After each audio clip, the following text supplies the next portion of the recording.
Guys, এইগুলো বলা হয় গলদা চিংড়ি। এগুলো খেতে ভালো লাগে, মাথার ঘিলুতে ঘি থাকে, এদের গোঁফ থাকে, বড় বড় দাঁড়ি থাকে। এটার বেশি বড় বড় এতে বঁটি থাকে, সঙ্গে বঁটি নিয়ে ঘোরাঘুরি করে। কোথায় বটি? এবার চোখ, এইটাকে বলা হয় ইলিশ মাছের বাচ্চা। এটা খোকা ইলিশ। বড় ইলিশ আসেনি।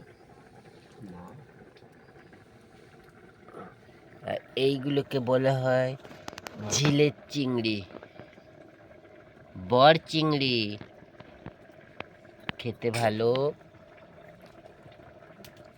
স্বাদে মধুর। চিংড়ির মালাইকারি।